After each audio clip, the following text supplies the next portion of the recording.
Good afternoon, boys and girls. It's Mrs. Rindone. Doesn't it seem like I'm actually in the woods?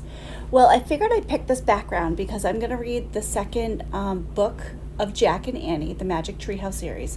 And this is book number 2, and this is called The Night at Dawn. And Jack and Annie get whisked back to the Middle Ages, and they are not welcome guests. So let's see what happens with Jack and Annie, book number 2, The Night of Dawn. And let's open with the first chapter called The Dark Woods. See you soon. The Night at Dawn by Mary Pope Osborne. Let's see what happens with Jack and Annie in this second series book. The Dark Woods, Chapter 1. Jack couldn't sleep. He put his glasses on. He looked at the clock. 5:30. Too early to get up. Yesterday, so many strange things had happened. Now he was trying to figure out what was going on. He turned on the light. He picked up his notebook. He looked at the list he'd made before going to bed. Found treehouse in the woods. Found lots of books in it. Pointed to the pterodon picture in the book. Made a wish. Went to Time of Dinosaurs. Pointed to picture of Frog Creek Woods. Made a wish. Came home to Frog Creek. Jack pushed his glasses into place. Who was going to believe any of this? Not his mom, or his dad, or his third-grade teacher, Mrs. Watkins. Only his 7-year-old sister, Annie. She had gone with him to the time of the dinosaurs. Can't you sleep? It was Annie standing in his doorway. Nope, said Jack. Me neither, said Annie. What are you doing? She walked over to Jack and looked at his notebook. She read the list. Aren't you going to write about the gold medal? She asked. You mean the gold medallion, Jack said. He picked up his pencil and wrote, Found this in dinosaur time. Aren't you going to put the letter M on the medal? Said Annie. Medallion, said Jack, not medal. He added an M. Aren't you going to write about the magic person? Said Annie. We don't know for sure if there's a magic person, said Jack. Well, someone built the treehouse in the woods. Someone put the books in it, and someone lost a gold medal in dinosaur time. Medallion, Jack said for the third time, and I'm writing the facts, the stuff we know for sure. Let me go back to the treehouse right now, said Annie, and find out if the magic person is a fact. Are you nuts, said Jack. The sun's not even up yet. Come on, said Annie. Maybe we can catch them sleeping. I don't think we should, said Jack. He was worried. What if the magic person was mean? What if he or she didn't want kids to know about the treehouse? Well, I'm going, said Annie. Jack looked out his window at the dark gray sky. It was almost dawn. He sighed. Okay, let's get dressed. I'll meet you at the back door. Be quiet. Yay, whispered Annie. She tiptoed away as quietly as a mouse. Jack put on jeans, a warm sweatshirt, and sneakers. He tossed his notebook and pencil in his backpack. He crept downstairs. Annie was waiting by the back door. She shined a flashlight in Jack's face. Ta-da! A magic wand, she said. Shh! Don't wake up Mom and Dad, whispered Jack, and turn the flashlight off. We don't want anyone to see us. Annie nodded and turned it off. Then she clipped it to her belt. They slipped out the door in the cool, early morning air. Crickets were chirping. The dog next door barked. Quiet, Henry, whispered Annie. Henry stopped barking. Animals always seemed to do that when Annie was around. Let's run, said Jack. They dashed across the dark. Wet lawn did not stop them until they reached the woods. We need a flashlight now, said Jack. Annie took off her belt and switched it on. Step by step, she and Jack walked between the trees. Jack held his breath. The dark woods were very scary. Gotcha, said Annie, shining a flashlight in Jack's face. Jack jumped back. Then he frowned. Cut it out, he said. I scared you, said Annie. Jack glared at her. Stop pretending, he whispered. This is serious. Okay, Annie shined her flashlight over the tops of the trees. Now what are you doing, said Jack. Looking for the treehouse. The light stopped moving. There it was, the mysterious treehouse, at the top of the tallest tree in the woods.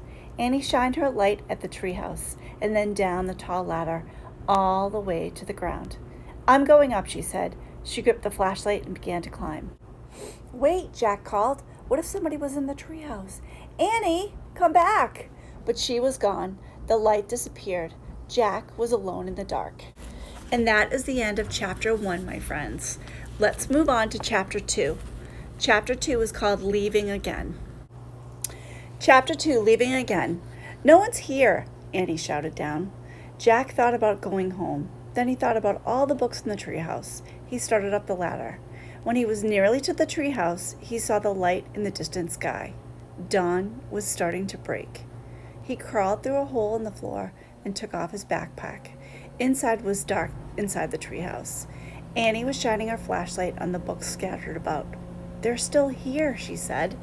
She stopped the light on the dinosaur book. It was the book that had taken them to the time of the dinosaurs. Remember the Tyrannosaurus Rex? Asked Annie. Jack shuddered. Oh, of course he remembered. How could anyone forget seeing a real, live T-Rex? The light fell on a book about Pennsylvania. A red silk bookmark stuck out of it. Remember the picture of Frog Creek? Said Annie. Of course, said Jack. That was the picture that brought them home. There's my favorite, said Annie. The light was shining on a book about knights and castles. There was a blue leather bookmark in it. Annie turned the page with the bookmark. There was a picture of a knight on a black horse. He was riding toward a castle. Annie, close that book, Jack said. I know what you're thinking. Annie pointed at the knight. Don't, Annie. I wish we could go see this guy for real, Annie said. No, we don't, shouted Jack. Then they heard a strange sound. Neigh! It sounded like a horse neighing. They both went to the window. Annie shined the flashlight down on the ground. Oh no, whispered Jack. A knight, said Annie. A knight in shining armor, riding a black horse through Frog Creek Woods. Then the wind began to moan. The leaves began to tremble.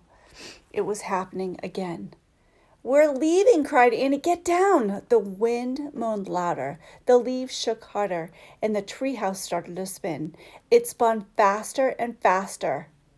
Jack squeezed his eyes shut. Then everything was still. Absolutely still. Jack opened his eyes. He shivered. The air was damp and cool. The sound of the horse's whiny noise came from below. Nee! I think we're here, whispered Annie. She was still holding the castle book. Jack peeked out the window.